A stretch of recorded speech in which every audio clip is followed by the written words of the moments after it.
धूमधाम से मनाया गया रामलला का प्रकट उत्सव। 1949 में इसी मुहूर्त पर रामलला का हुआ था प्रकट उत्सव। श्री राम जन्मभूमि परिसर में रामलला के 74वां प्रकट उत्सव भव्य शोभा यात्रा के साथ शुरू हुआ। यह शोभा यात्रा अयोध्या में रामकोट के चारों तरफ परिक्रमा करती है। 3 दिवसीय इस कार्यक्रम में अंतिम दिन 25 दिसंबर को रामलला के गर्भगृह में स्थापित कलश के साथ भगवान श्री राम के बाल स्वरूप बाकायदा रथ पर सवार होकर बैंड बाजे के साथ निकले।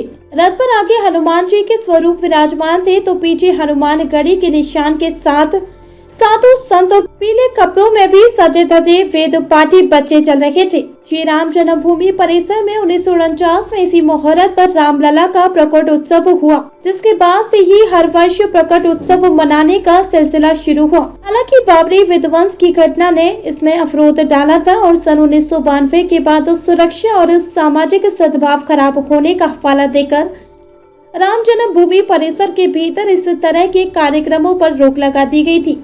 सुप्रीम कोर्ट का फैसला आने के बाद राम जन्मभूमि मंदिर में कलश स्थापना के साथ एक बार फिर रामलला का प्रकट उत्सव कार्यक्रम धूमधाम से शुरू हुआ है, क्योंकि बीते वर्ष कोरोना वायरस के चलते यह संभव नहीं हो सका था।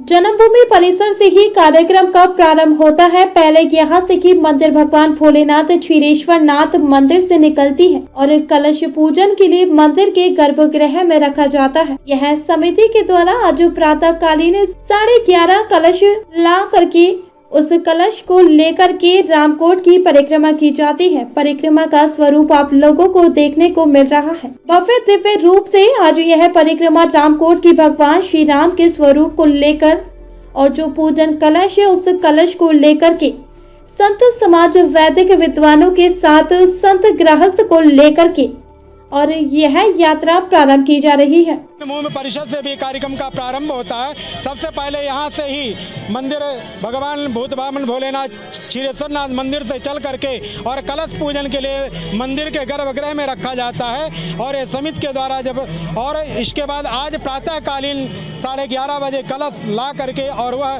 कलश को ले करके और पूरे रामकोट की परिक्रमा की जाती है और परिक्रमा का स्वरूप आपको देखने को मिल रहा जो भव्य दिव्य रूप से आज यह परिक्रमा रामकोट की भगवान श्री राम के स्वरूप को लेकर के और कलश जो पूजन कलश है उस कलश को लेकर के सभी संत महंत और वैदिक विद्वानों के साथ सतगृहस्थों को लेकर के और यात्रा प्रारंभ की जा रही है।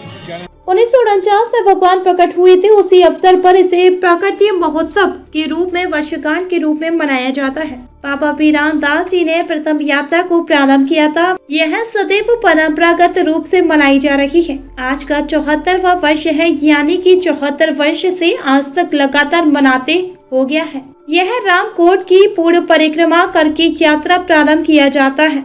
यही से निकलती है रामकोट की पूर्ण परिक्रमा करके विराम करेगी।